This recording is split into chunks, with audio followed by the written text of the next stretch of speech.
Live from Austin, Texas, it's Night Shift. This week's guests, District 9 Council Member Kathie Tovo. From School of Rock, the Austin Music Commission Chair, Rick Carney. Workforce Solutions Capital Area CEO, Tamara Atkinson. Musical guest and Musicians Advisory Panel member, Dave Madden. Community updates from our Executive Director, Pat Buckta. With your host, that's me, Nakia. And now, it's time for Night Shift, every Wednesday at 7 o'clock, right here at Austin, Texas Musicians.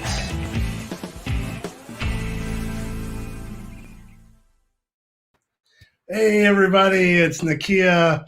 It's Night Shift. It's Wednesday at 7. Here we are. You're at ATX Musicians or Austin, Texas Musicians. We have been doing this now as a live talk show, a weekly talk show. This is our third episode. We started this as a community building effort with our friends at Beerland over in the Red River Cultural District. When they reopened under new management, and we started doing this on a weekly basis where we were inviting musicians and city leaders, sound people, production people, everybody from the music business to come in, talk, have some pizza, drink some beer, maybe sip some ginger ale like me. And then as the night progressed, we turned it into a little bit of a jam. And that was fun. We were doing that for a while. And we were getting ready to put a pause on it for the month of March because, South by was coming. We're going to give plenty of time to Beerland to set up and get ready for their first South by under new management. And then the pandemic happened. And here we are. Now we've moved everything online. And we're so grateful that you're tuning in. Tonight we have some really, really awesome guests. We have Council Member Kathie Tovo, who's going to be up first. We've got Rick Carney, who's the current chair of the Music Commission, and Tamara Atkinson from Workforce Solutions. And our good friend Dave Madden, we can't wait to talk to him because he's been doing some really cool stuff for musicians everywhere and for fans doing the isolation congregation. We want to talk to him about that. Before we start the show, I just really want to say thank you again to our Musicians Advisory Panel members, to our Austin, Texas Musicians community members who are just really activated right now and in full force, responding to things like the order, from Governor Abbott to begin reopening and, what's going on with, that, all of the things that are happening in our community. We're listening here for you all the time, and we will continue to do our best to represent you as much as possible.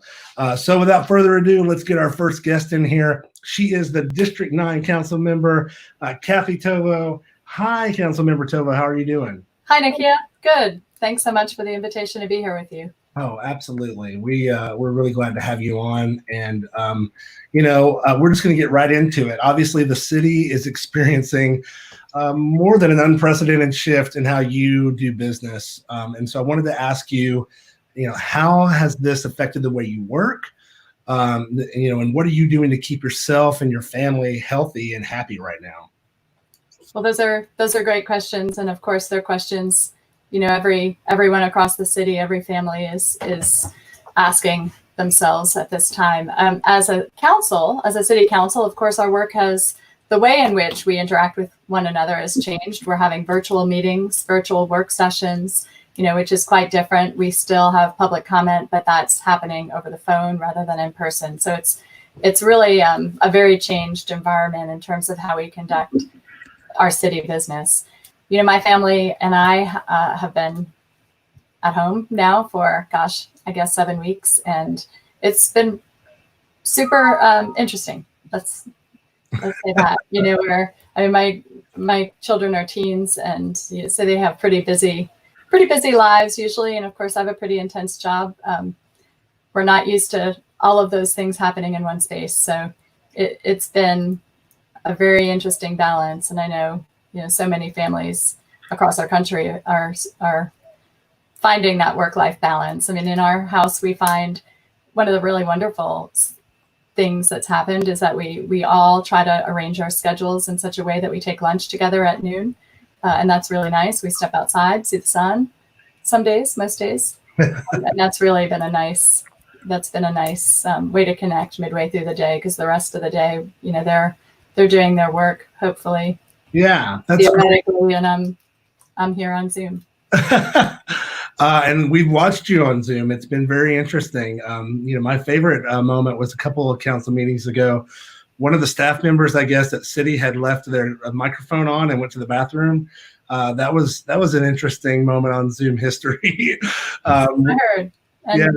I think all of us, you know, have had our kids wander in and out at some point. And but, you know, for so many families, again, they're not just balancing that challenge, but I'm aware that they're really struggling. I mean, so many families in our community are also struggling to pay their bills and, you know, meet their basic needs. So my heart goes out to them. It's a challenging time.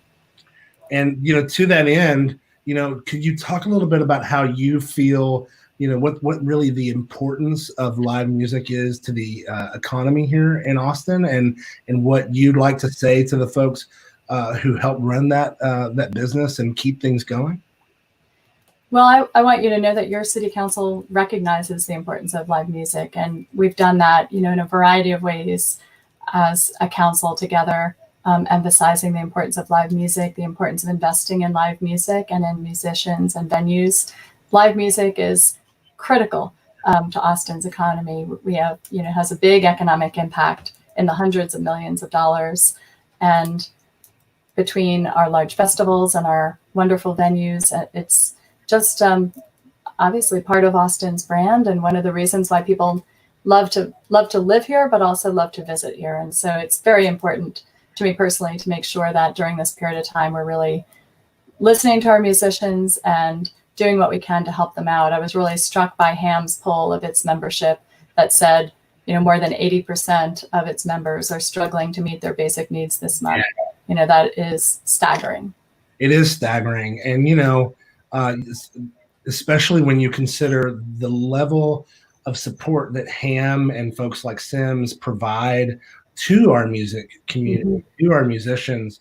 You know, they are such an integral piece of what keeps us on stage and making that music possible. And so to hear that from their members is one thing, but then thinking about, wow, well, what does this mean for HAM or Sims, who so depend on those live music events to help fundraise? And, you know, one of the things that's happened, obviously, back in the beginning of April, Councilmember Flanagan worked with y'all to bring together Item 91, which a bunch of our music nonprofits and music community folks really supported. And I wanted to ask you kind of how the emergency relief fund that you helped champion, you know, complements that. And do you see more efforts coming from the city to help our music community? I do.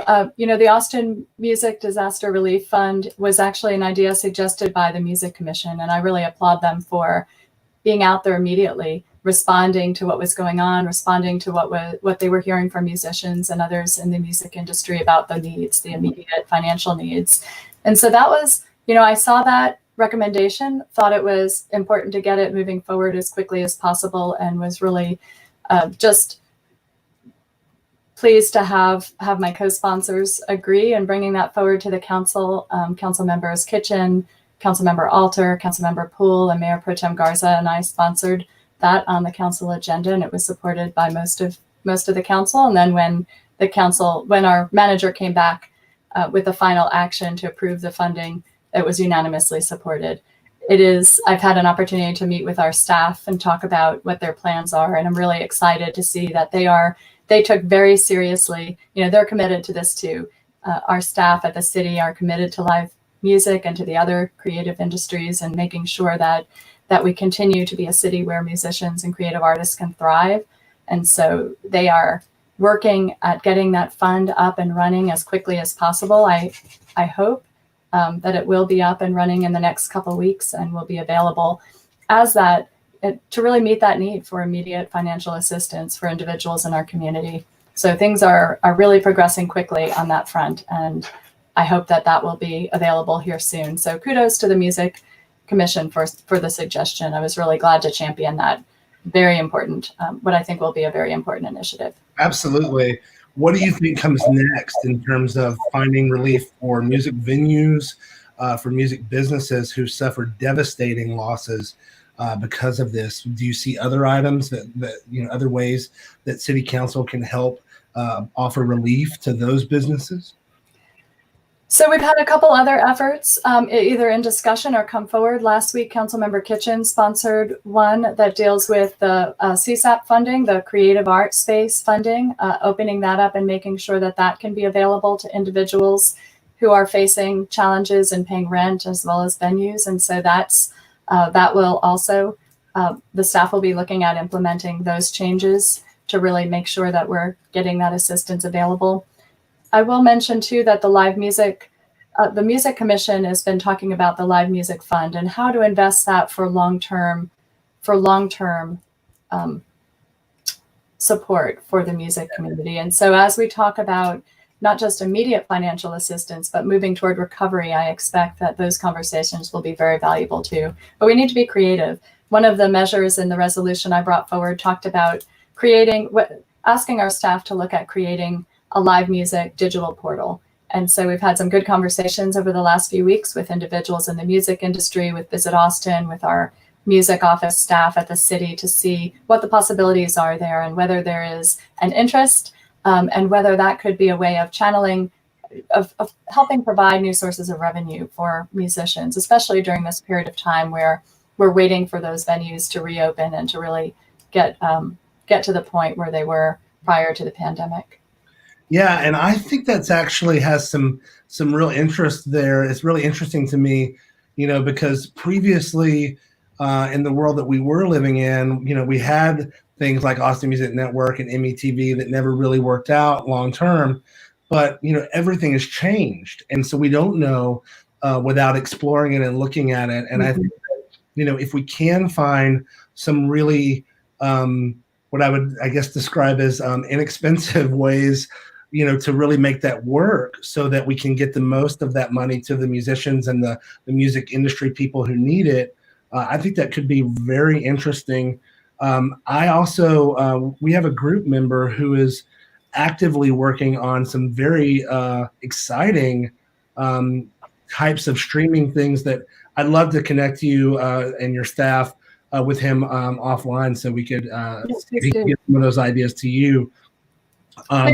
Yeah, our notion is not to recreate, right, or overlap with or duplicate with other efforts, but really to figure out how we leverage the city's resources and our relationship with Visit Austin potentially and others to really amplify the work that's already going on and potentially create a new venue for that to happen. But again, the intent would be to really try to drive more revenue to the musicians. Absolutely. And, I'm on the Live Music Fund working group that I was appointed to. And, it's a real passion of mine to see this fund come to fruition and to grow. Obviously, it's going to be a little while before we can truly grow it because it's dependent on hotel occupancy taxes. And, people just aren't staying in hotels right now. But that brings me to my next question that I wanted to ask you about. And, how do you feel about Texas businesses opening on Friday and possibly having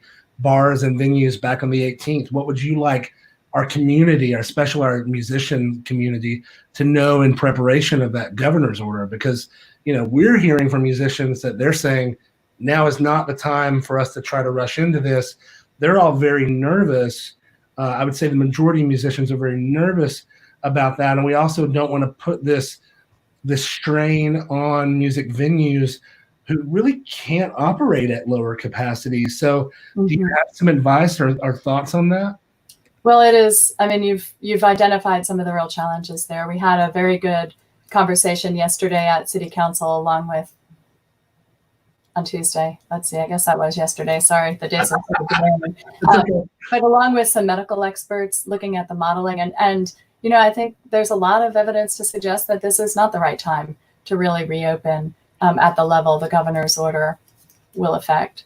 And so it's a little unfortunate. I think another week or two at least would have put our community in a better position with regard to our testing facilities, our contract tracing abilities, et cetera. You know, one of the unfortunate parts of that order too is that it eliminates the city's ability to require face masks. And so, you know, to the extent that we can really get that message out to people that you protect your own health and safety, but you also protect the health and safety of those around you. You know, some of us have the real privilege of being able to do our work from home. Yeah. And for those of us who do, we need to keep on that path and keep working from home and stay out of public places. And if we go into those public places, we need to have a face mask to protect those who, you know, are at work and don't have an option to stay at home. But my hope is that community members will, you know, continue to use those precautions that we know will help save lives, and will continue to wear a face mask and really take seriously those orders about social distancing, so that, you know, as we begin to reopen these places, we're doing so in a way that's safe, because otherwise, you know, the impact on our community could be dire in terms of the number of lives lost. The models are frightening, and we, you know, only need to look across the country to see how other communities, New York and others, have fared. Yeah. I really am glad to hear you say that, because that is the best thing to be thinking about, is always be thinking about the safety and health of others.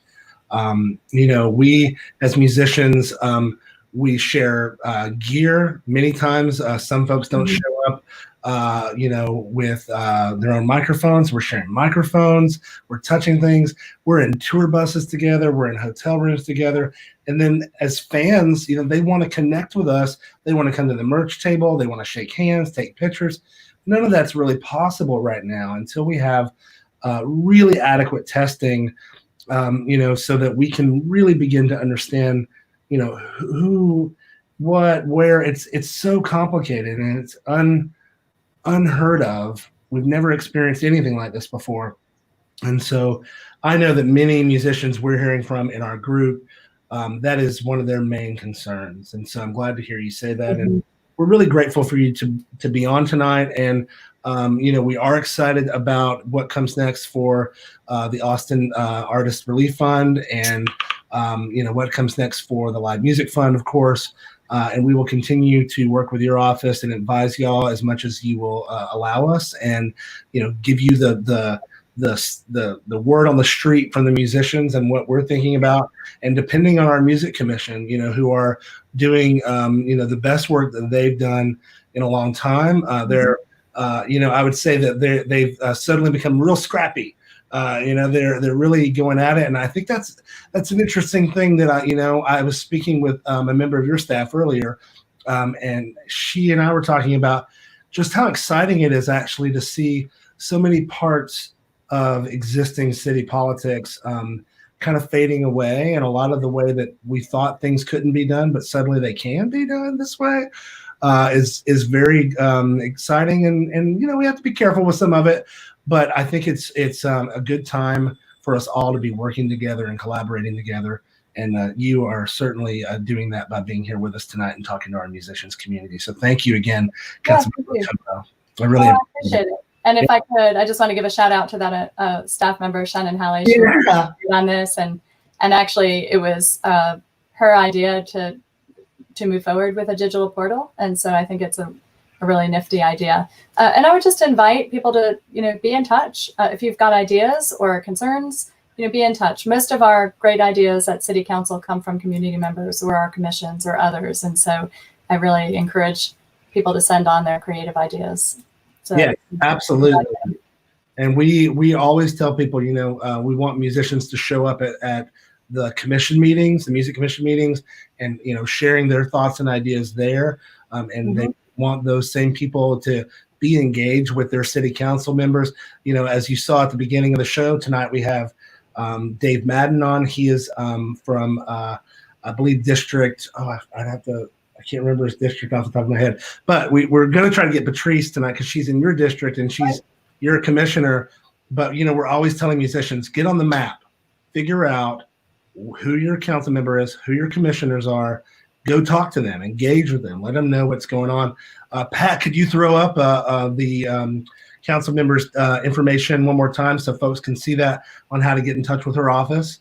And we will thank you again, Councilmember Tovo. I appreciate it. And bring our Music Commission Chair, Rick Carney, in right there. Let y'all say hi to each other right there. There you go. Thanks for all your work. And thank you. Thank you very much for going to bat for Austin music. Absolutely. You all have a great night. You bet. Hi, Rick. Hey, Nakia. How are you, man? Oh, man. Well, it's let's see, what time is it? This is like the fourth time I've left my chair in the other room today just to put stuff down and get to it. So, obviously we've got lots to talk about. And so I want to get right into it. In addition to serving as the chair of the Music Commission and the manager at School of Rock, you've actually had a long history as an Austin, Texas musician. Can you tell us a little bit about, when you got to town, what your first bands were and what bands you're in right now? Sure. I moved here with my college band way back in 1986. I was all of 22 years old, had bright eyes and aspirations, and was going to try to come make our mark on the Texas scene. That was actually a hardcore punk band called EMG. We moved here from Illinois. The whole band moved down. We played, that was 86. We played all the way through 91. Our last two shows were back-to-back weekends at Liberty Lunch. Probably my favorite venue of all time in Austin or otherwise. And so from that band, I then started a band called Jesus Christ Superfly, which still plays to this day. Jesus Christ Superfly. That's it. That band is like a funk band or what? No, it's a straight up punk rock band, punk rock and roll. It's funny that we were booked on a couple of tours in the 90s where the booking agents thought we were a funk band, which made for some interesting bills. But we had a good time. But yeah, Superfly started in 91.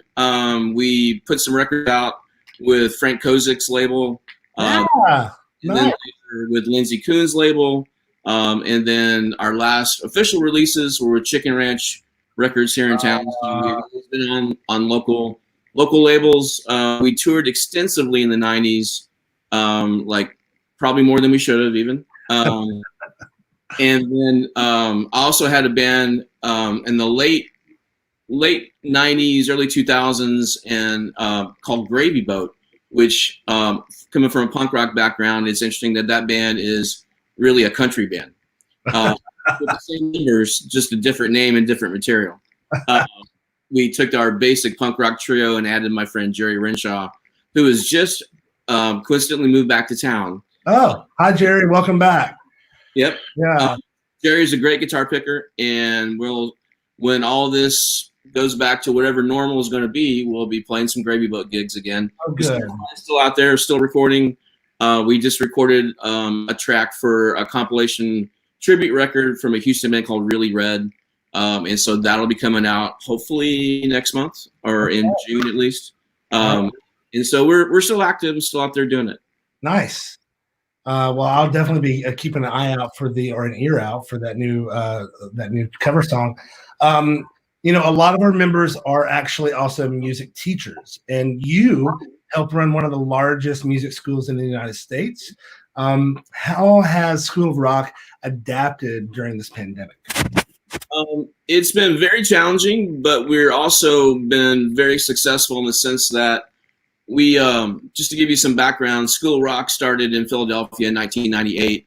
I started the Austin school along with my wife in 2005. And so we were the 8th school in the system. There's now 265 schools, 40,000 students, and we're in 9 countries. So after working in the Austin school for quite a while, I started working on special projects, and then now full-time, I am manager of music education for the system. And so when all this hit, our whole thing is performance-based music education.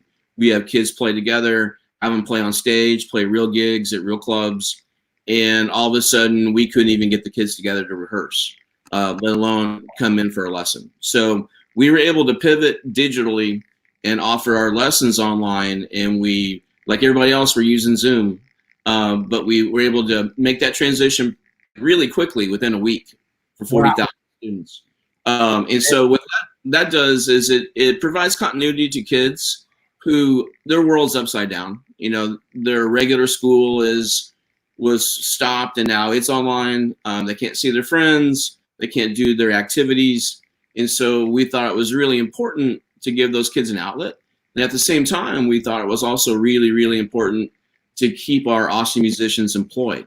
The Austin, there's three School of Rocks in the area. The Austin School of Rock is up on the physical building is at Anderson and Burnett, but there's also a School of Rock in Round Rock and a School of Rock in Southwest Austin at South Park Meadows. But just the Austin School alone has about 32 Austin musicians working, teaching lessons on guitar, bass, drums, keys, and vocals, and teaching kids how to rock out. So it was really important for us, not just as a business, but as knowing that we provide a lot to the kids to keep that continuity. And so we're still working on those things. We pivoted in what we're doing now, as opposed to thinking about live performances, as we're having the kids work on recordings. Oh, wow. That's a great idea. We have a proprietary app that was for learning, but one function of the app was a kid could basically record themselves playing their assignment for the teacher to review. Well, we thought about that for a second and realized that by just using that functionality, we can get kids to record their part of the song, drop all that into or GarageBand, and have a recording. And we use that, educationally, but hopefully at the end of the season, we'll have some tracks for the kids that we can distribute out to them. We'll get mechanical licenses. And so we're also teaching them about how the music business works and about how royalties and copyrights, how they happen. And so it's been a fun transition. That's awesome. Speaking of transitions, let's get into this new Austin Artist Relief Fund. It is designed to bring some much needed relief to the musicians community during this time. Can you describe the commission's process in calling for this funding and a little bit about the steps that it took to get there? Sure. We were, like everyone else, caught off guard. When South by was canceled, that was like, the first shot of the war, basically. That signaled everybody the importance of what was going on. And the implications, financial and otherwise, cultural too, became very clear very fast that we were in a true emergency disaster type situation. Unfortunately, at the same time that's happening, as a commission, we weren't allowed to meet because they did not have rules in place to have a virtual meeting. And we have to follow the Texas Open Records Act, or Open Meetings Act, I should say, and other, city code things around commission meetings. And so we were trying to get a meeting scheduled. It was taking a while just because it was brand new and everything had to be figured out by city staff. And in the meantime, we went ahead and drafted a resolution. It was not, of course, an official resolution because we couldn't present it in the commission in the way that we normally would, where we would present it to the commission members. We would have discussion and vote on it. We didn't have that luxury. So what I did instead was reached out to each commissioner individually, got consensus around our language, and said, if you guys are okay with this, I'm going to go ahead and send this to council with the caveat, this is not an official document from the commission. It's basically a resolution and language that we all have consensus around, just so we can get the ball rolling. And from there, council took it on themselves, Councilmember Tovo, and our co-sponsors, to create their resolution that basically took our language and expanded it out a little bit. So that's how we got that idea out there. And then and then when you had your next special called meeting, that's when you discussed it.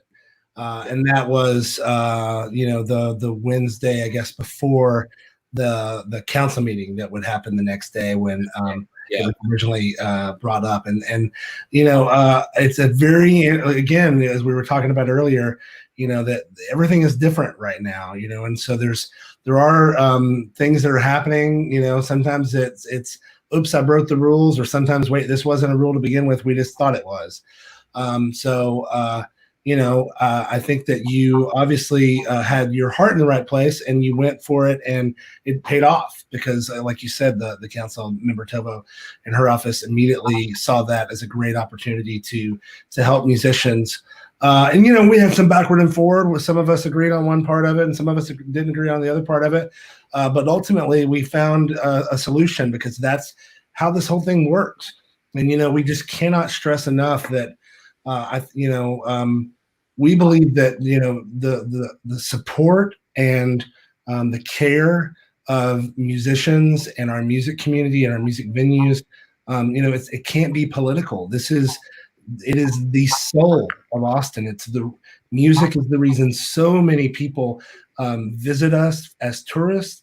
It's the reason so many people come here to work, and we just cannot afford to put any barriers between what it will take to save Austin music. And as you know, and this council member spoke earlier, there are some very dire statistics coming, and we are at risk of losing multiple venues. Folks, if you're watching this at home, you really need to understand that unless something really great happens, some funding really comes in, multiple venues, some of your most favorite iconic venues, are in danger of not reopening. And then musicians don't have a place to play except for live streaming. And I know it's fun. We're all having a good time doing it, but it's just not the same. So we're really glad that you are in the role that you're in. It's nice to have some musicians back on the music commission, especially one who sits at the chair. And of course, your vice chair is Shaka, who is a fantastic, member of the music community, a great leader and a very great representative of his own community. So it's really good to see that. And we've got Patrice and Paul and Al, lots of great folks on the commission right now. And we're running a little bit short on time. So I do want to touch real quick on the Live Music Fund. It does remain intact, and it's going to be important to helping resurrect our music economy. We do have another Live Music Fund working group coming up tomorrow, which I'm excited about, to begin really putting the structures in place that we believe are the best solutions for that, and to bring those to the commission and say, hey, this is the ideas that we're coming from and what we think will work. We've got some great folks on that as well, several commissioners. What do you believe the Live Music Fund was designed to do? That's a great question, because we did have a difference of opinion between you and I when we were discussing the Live Music Fund in relationship to this emergency fund. Sure. But that's fine. It's okay to have differences of opinion because we're all fighting for the same cause. Absolutely. Yeah. And so just to kind of preface that, in my mind, the emergency declaration made it so that that money could possibly be on the table. We decided it couldn't be replenished. We didn't want to use it. Found out it could not be replenished. And so that's off the table. But I've also at the same time always said I always wanted the working group to do its work, to find out who can benefit from this money and what the parameters of getting that money are. Right. And so that's incredibly important work. And I want to thank you for working on that working group, but also want to thank your organization for giving us input, because that's really important to me as the chair of the commission, that we are not all siloed and that you have a voice, other groups have voices. Yeah. I don't speak myself for everybody in town, but I do speak as a chair once I find all this information, kind of like go through it and see if there's some common needs, right? Right. And so the common need here, number one, is preservation. And so that's what the emergency fund is working towards. That's what the CSAP fund is going to work towards for venues, hopefully, and even the portal idea. But the Live Music Fund is about a future of Austin music. Yes. It's about not this year, or even really not even next year. It's about 10 years from now. It's about 15 years from now. I've been here over 30 years now, and there's been a lot that has changed, but there's also been a lot of things that haven't changed. When I first came on to the commission, I was talking with Mark Kratz, who was one of the owners of Liberty Lunch, and he produced a document that he gave me that was a group that was a precursor to the Austin Music Commission. And they were talking about some of the exact same issues, but this was in the late 80s. And so, I think I've seen that same document when I was the chair of the Music Commission. That is something that's so interesting about what we do, Rick, is, a year and a half ago, I was in Memphis at the Blues Hall of Fame. And in the Blues Hall of Fame, they have a contract for Little Walter in there. And it is for one night of music at a club in Memphis. It's a contract between him and the city or the venue. I can't remember exactly. But he was being paid in the 60s. No, I'm sorry, in the 50s. $565 for the night for his entire band, plus a percentage of the bar sales. And that is just about, that's actually less than a lot of bands make now when they play a bar.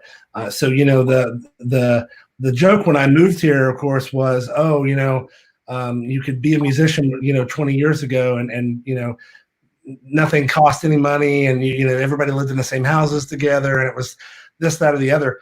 But while everything else went up, musicians' pay stayed the same, and in many cases actually went down. Yeah. So we're really excited about the Live Music Fund, and I'm super grateful to be a part of that work, and grateful to your council on that as we move forward. So thanks again for that, and thank you for being on tonight. We're going to pull Pat in here real quick, and I just want to let everybody know that Councilmember Tovo has just been hanging out on the virtual couch back here.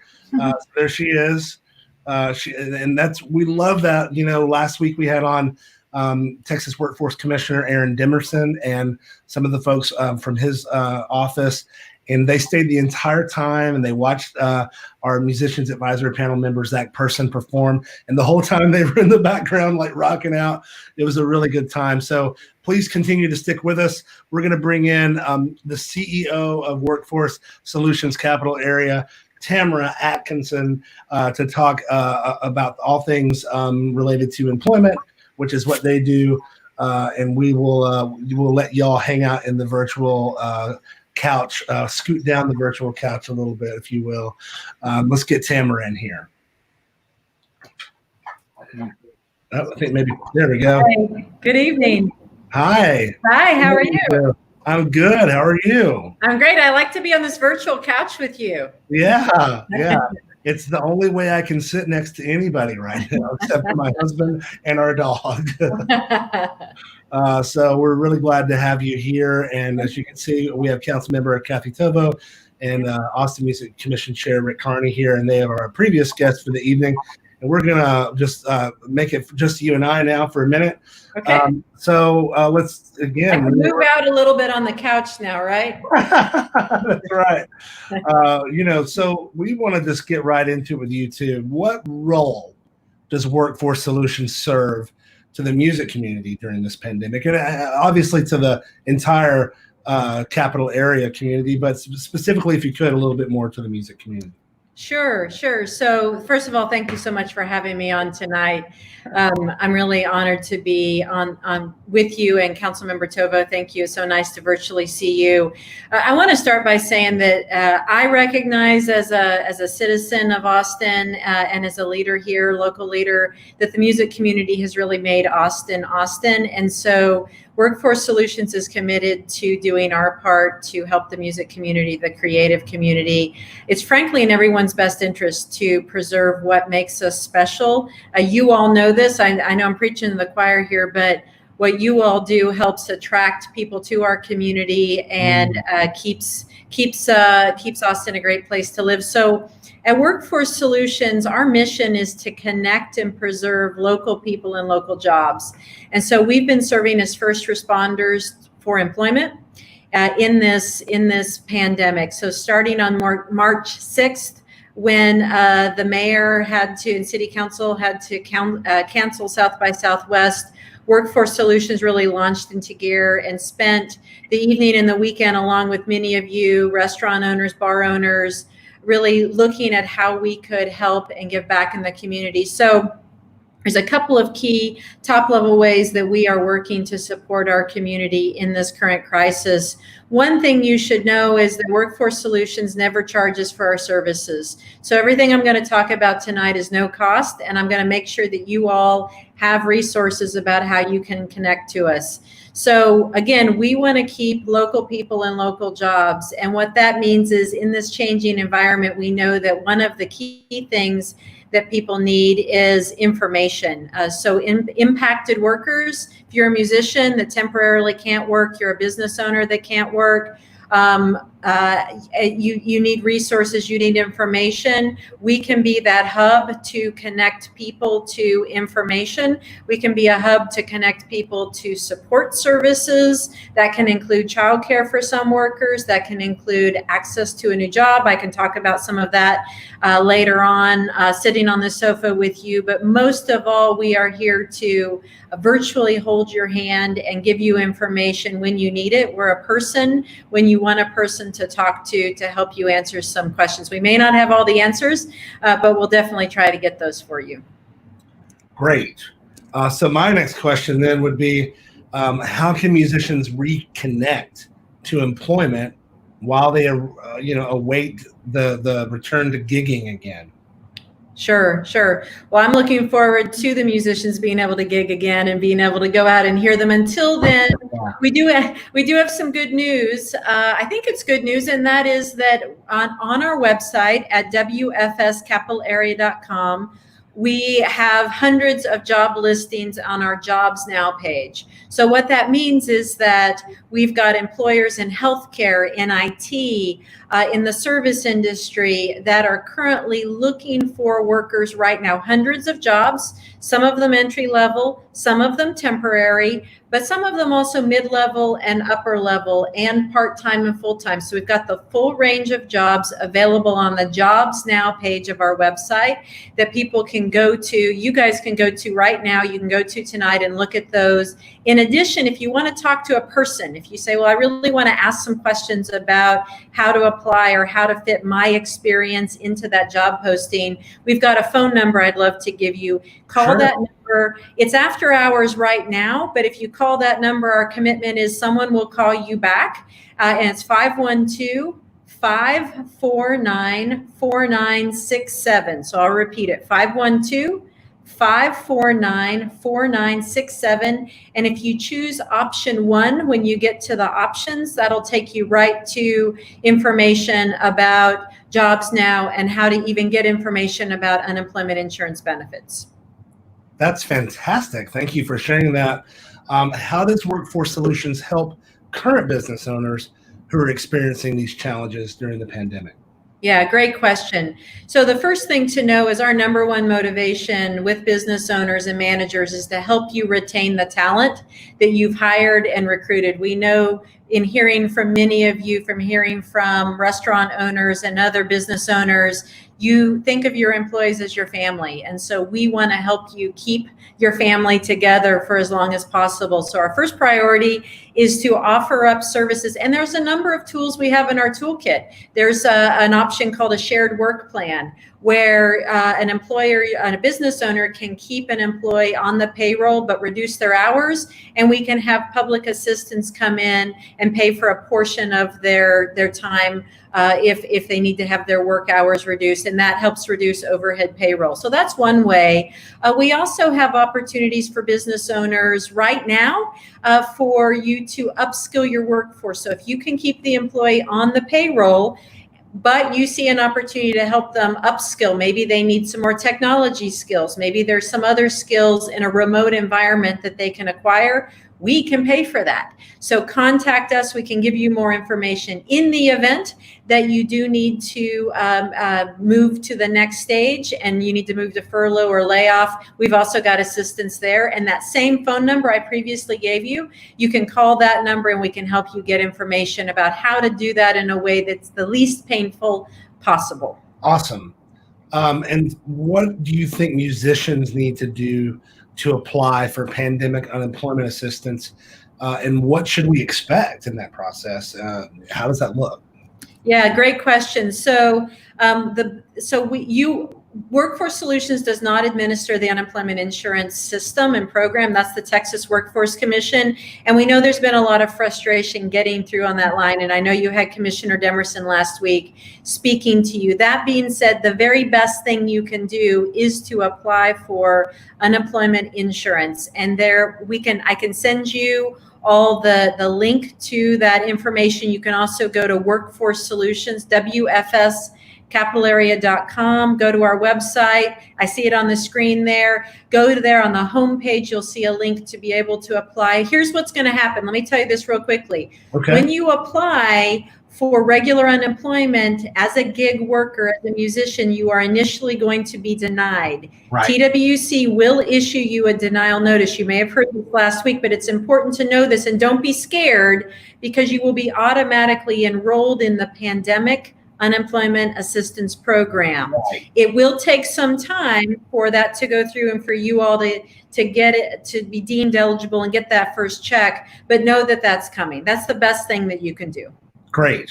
Well, I think you've answered pretty much all of our questions. And my last question, of course, was the best way to contact you, but you just laid it right out for us. You gave us the phone number, the website, all of that great stuff. So I think you've done such a great job here. We'd love to have you back in the future to talk more if we have other questions.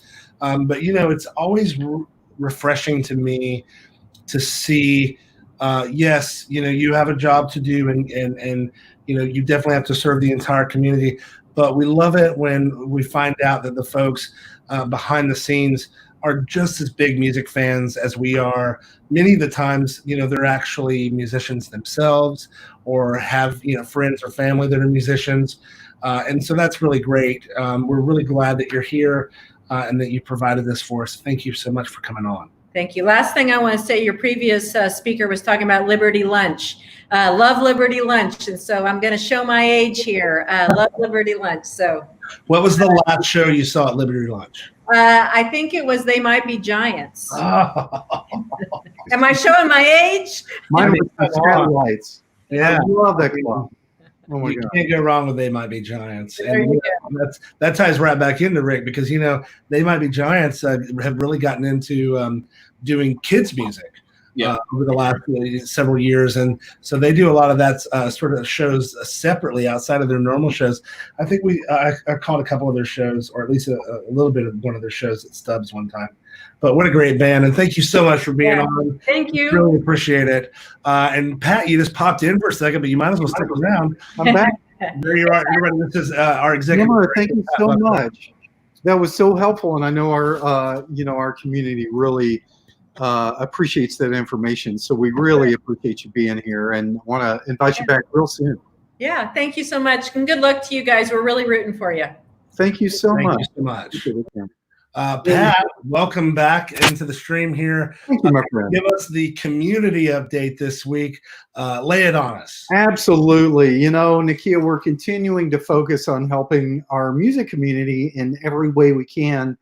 And, sometimes that's all about generating discussions within our own private Facebook group, like the one that happened this week when we asked the question, when do you feel safe gigging again? And of course, we heard from hundreds of musicians, and that thread's still going, in which they can let us know how they feel about this topic. It's really important. And of course, another way we've been helping is by working to connect our musicians one-on-one to various resources to assist with unemployment. For instance, one of our community members was having no luck getting her benefits. Her restaurant employer had registered her for unemployment, but by doing so, they unknowingly made her ineligible for other benefits. So we did help connect her directly with TALA, the Texas Accountants and Lawyers for the Arts, and with last week's night shift guest, Valissa Chapa, of the Texas Workforce Commission. And by teaming up these people and working through her issue, we hope that she'll be able to secure an additional $600 a week in benefits. So in these instances, That's cool. it's great, right? So our mission always is to serve as the voice for musicians. And in this instance, we're skipping over some of the red tape in these application processes and getting those voices directly to the people that can help them. Yeah, that's great. And if you're watching at home and you didn't see last week's episode with the Texas Workforce Commissioner Dimerson and his staff that Pat just mentioned, they straight up dropped their like personal contact info and really went out of their way to let us know that they wanted to advocate for musicians. What else you got, Pat?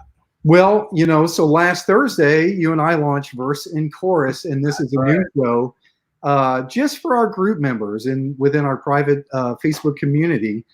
And in there, we're discussing some of the big issues facing all of us right now. So we wanted to ask musicians 2 questions. How much should bands be paid right now for live streams? As live streaming is now really the only form of gigging we have and the only form of income for a lot of us. Right. We want to know how much we should be paid for these gigs. And number 2, how soon can and should we start playing gigs again? That's the tricky question, obviously, with Gigs out in public. you know. And to be clear, the paid for live streams, folks at home, is we're seeing a lot of venues, a lot of brands, corporate folks, asking musicians to play live streams, and we want to make sure that it's not for the old exposure, right? Because we know that's no good. Yeah. So we'll talk a little bit more about that. And since you brought it up, I'm gonna roll our brand new promo for tomorrow's episode of Verse and Chorus. We are going to be talking more about the new governor's orders about reopening. We as you said, that topic is on fire right now, and we're going to be talking about this Austin Artist Relief Fund. So with that being said, let us premiere the new Verse and Chorus promo. The conversation around live streaming and how much should a band or a solo artist be paid to play a live stream. I quote my normal rate because I've decided that that's what I'm worth. What can we do in order to portray ourselves to buyers, like, hey, you love Austin, so you part of that culture is to support Austin artists.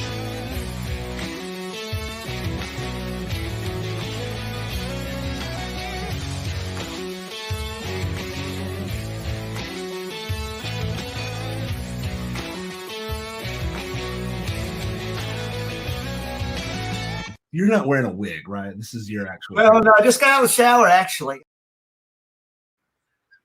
Oh, I love it. That's great. Wild Bill Ogden might be my permanent guest on Verse and Chorus. He always brings it, I think I'm going to go on his show. It looks pretty wacky, but I'm pretty wacky. Well, I can be pretty wacky. I love that. I think that should be very entertaining. So Look at this. We've got Renee Collins from Ham in here. We're so glad that you're joining. You did miss Councilmember Tovo and Rick Carney from the Music Commission and Tamara from. We'll just pull them in so you can say hi to them. There they are. Everybody say hi to Renee. Hey, how are you? Okay. And we'll pull you right back out. And let's get our musical guest in. I can't wait. I'm so proud of our MAP member. Hey, guys, what is up? Dave. Yeah. Okay. So Dave Madden, Musicians Advisory, panel member, isolation, congregation, choir leader, and all around badass musician, arranger, singer, songwriter, man, lifelong Barton Springs junkie who is probably you're probably really feeling it right now, man. You can't get into Barton and Nakia, first of all, flattery will get you everywhere, and second of all, a group of us are beginning to talk about how exactly we're going to hop the fence at like 2 a.m. and swim in Barton Springs because we need to get in there. Of course, I've hopped the fence before, like many people, and swam in Barton late at night, under a full moon. And if any of our elected officials are listening right now, my friend Kathie Tovo, just forget I said any of this. Well, I know that Kathie had to go, but anybody at home, this is not Dave Madden. This is David Messier. If you're looking for That's him, who could tell the difference? I love Blake here always. Yeah. Oh yeah. Well, so we're going to ask you a few questions just before things get going, and then we'll let you play us out. So, how has your music business shifted during this pandemic? Right. So, I mean, I've always been a big proponent and told younger musicians that I'm mentoring to, if possible, diversify your income stream portfolio, right? We work in an inherently fragile musical and financial ecosystem. I mean, even during normal times, it's not unusual for 30 or 40% of your income to go away just like that, right? I mean, maybe you're in a couple bands and one of the bands goes under. You just never know. Maybe your car breaks down and you can't make it to Houston for that gig. So we need to be ready for that kind of thing all the time. Now, this particular example is like a once in a century thing, and it put that theory of mine to the test. But being prepared in that way has helped. A big portion of my income streams did suffer and go away. I produce records in studios. I can't do that anymore. I play a lot of live shows. I can't do that anymore. Right. But as you mentioned, I'm also an arranger, right? So I work with the little black dots on a page and I write out music. And that is something that I can still boot up my computer. I can still do that. So I'm working on several projects. These are projects for individual people, for larger organizations. And thankfully, it is still some income, coming in during this crazy time. That's good. And what are you doing to stay healthy during this time? I know that you're a very fit fella and that you eat right, and you obviously do a lot of swimming. Anything else that you can do and talk about that's keeping you healthy and sane? Yeah, early in the pandemic, I did. After Barton Springs closed, I walked right down to what we call Barkin Springs, where the dogs swim. I'm not too proud to swim where the dogs swim, and down by the spillway. But then they shut even that down, so I'm hurting, man. I've been running. I've been bicycling with my wife, Sarah. We've been exercising a lot. We've been trying to eat really healthy. We're making smoothies every morning. Like it takes effort, right? It takes effort during this time to not just go down into some deep dark hole and say screw it. I said screw it because I don't think you guys have the capability to bleep, and I don't want to get you guys in trouble with the FCC. We don't have FCC here. I'm drinking a Bubba keg from Bill Miller as you're talking. Right. Yeah. Just 100 ounce thing of soda. And no, this is actually sweet tea. So it's even worse. It's just pure sugar. Dave, we're going to talk about this tomorrow in verse and chorus, but when do you feel like it's safe to play live again in front of people with crowds? Nakia, as a medical doctor, I feel particularly qualified. Yeah, exactly. Yeah. Man, I don't know. We're just doing everything like everybody, We're wearing the masks. We're doing the social distancing.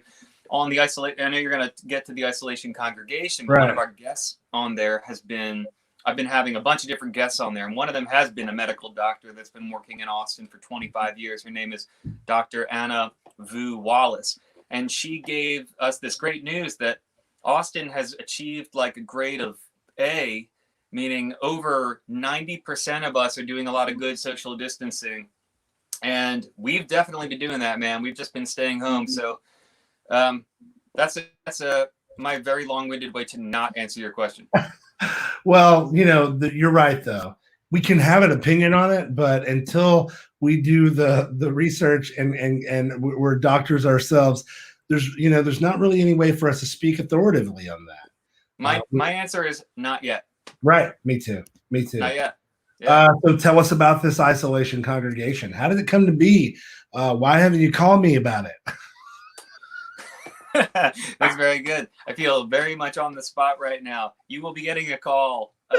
This is the call. Okay. This is the Yeah, call. if you've been looking for a sign, this is it.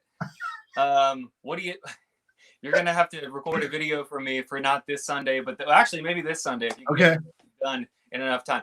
Okay, so like many musicians, not all musicians, but like many musicians, I have like a Sunday morning church gig. My church gig is at this beautiful little church out in the Lake Travis area called Church of the Cross. It's led by Paul Johnson. It's wonderful. It's this little church plant. It doesn't even have its own building yet. It meets in an elementary school cafeteria. Well, that's where I am every Sunday morning. So now this happened, and I didn't have anywhere to be on Sunday morning, and it felt like an obvious step to me is to bring these songs, these spiritual songs of hope and faith and like good vibes and positivity, Southern gospel tunes, century-old hymns, everything within that kind of like churchy world. And it's just a skill set that I have. I know how to do this. I know that I can bring it to the world.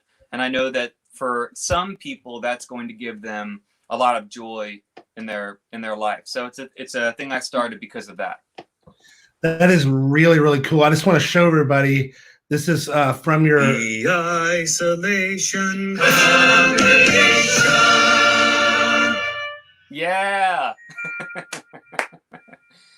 Yeah. So I'm excited about this, and I definitely want to hear, when. How do I do that? There we go. What song I'm going to be on? But let's get into your song, and then we'll actually. I forgot about one other thing. Tell me about you're an Austin, Texas musician advisory panel member, which is a member of the MAP. We're talking about this at the top of the show with Councilmember Tovo about the importance of knowing who your representatives are, being involved in the civic discourse of all of this stuff, and being informed. Why did you decide to join the MAP? Because it's important that we complete the loop between the community that we are and between the local and state government levels. I'm also part of an organization called the Recording Academy that puts on the Grammys, and they've been doing a great job of completing that loop between the federal government and there you go. He's wearing a Grammy on his shirt. For some reason, I can't find my Grammy around here anyway. Yeah. Yeah, me either.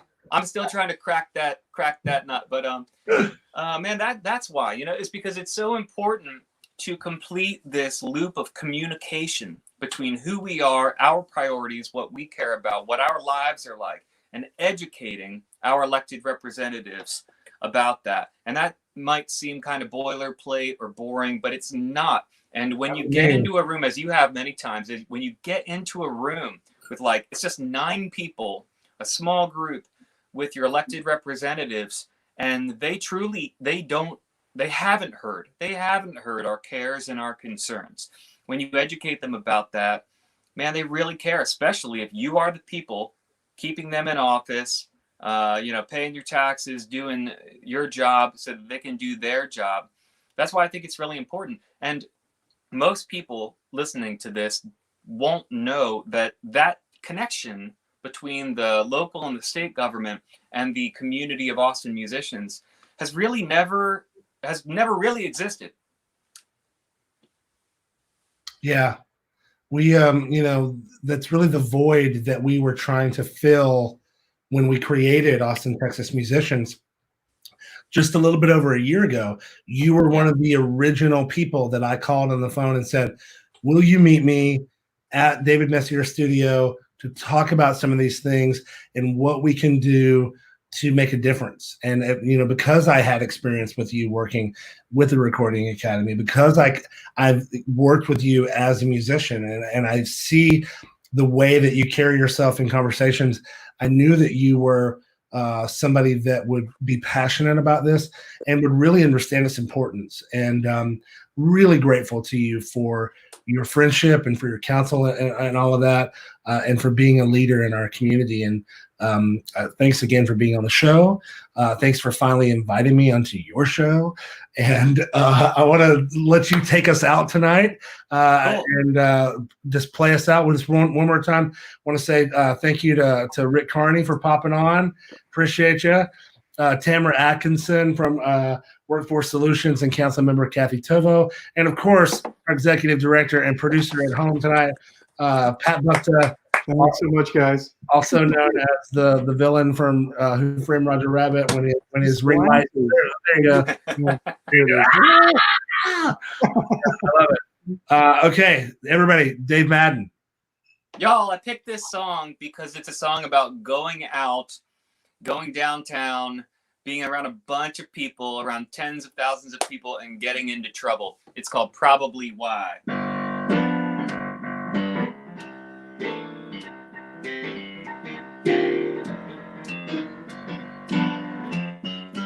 read it on the cover of a magazine that I could get anybody that ever did see. Flip to page 81, 2, and 3 was a full-page ad for Maybelline. Put it down, got up and went out and got down to a rock, funk, soul sound. Downtown, it's like 20,000 people just standing around. They're all looking for love in all the right places, swimming through a sea of faces. Come on.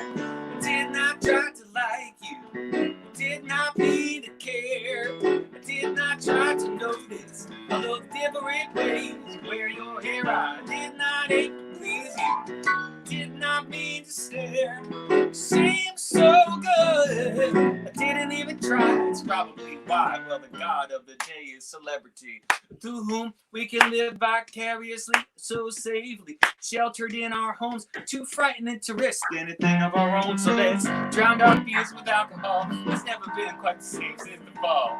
We've got a big black hole in us all. We try to fill it up with whiskey, gin. Women and men, they're all looking for love in all the right places, running through the sea of faces. Did not try to like you, did not mean to care, did not try to notice the different ways. Wear your hair, I did not aim to please you, did not mean to stare. Seems so good, didn't even try. It's probably why.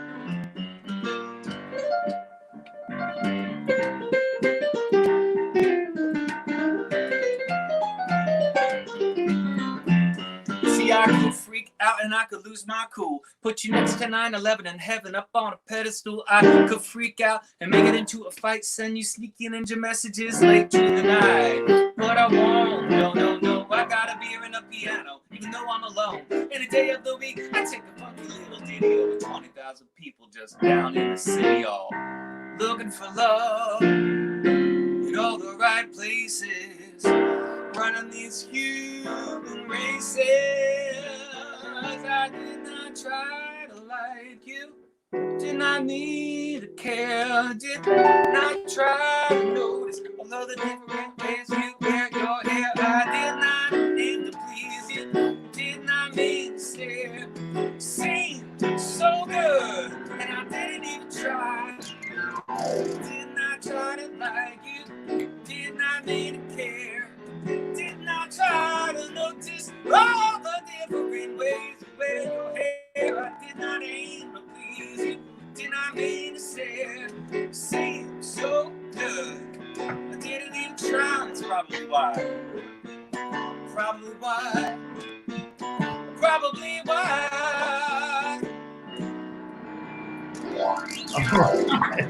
Thanks for having me, guys. Oh, thanks for being here, man. We really appreciate it. And we're looking forward to seeing you hopefully on Friday at the MAP meeting, my friend. We'll talk soon. Cool, man.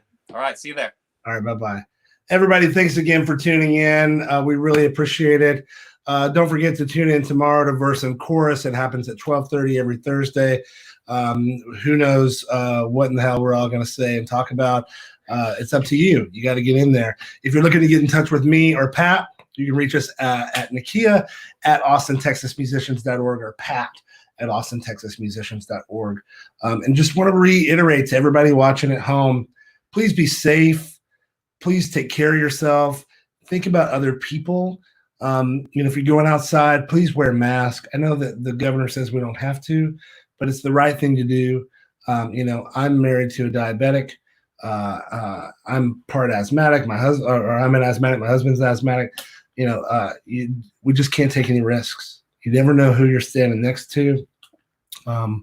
Just do the right thing. And if you're a musician watching this, we definitely want to hear from you tomorrow in the group. If you're around, please message us and let us know if you're interested in being on verse and chorus. But for real, right now it's probably not the best time to be talking about rushing out to play gigs. Get your shit together at home. Do your homework, write songs, record, get all your house in order, clean out your garage, lots of other stuff. But don't rush it. We'll get through this together. Okay. Much love to Pat and everybody at home. Thanks again. We'll see you next Wednesday at 7 o'clock every Wednesday. Oh, and look, thanks, Nick Shuley. Thank you so much. Thanks for tuning in. We really appreciate it. See you, everybody. Bye-bye.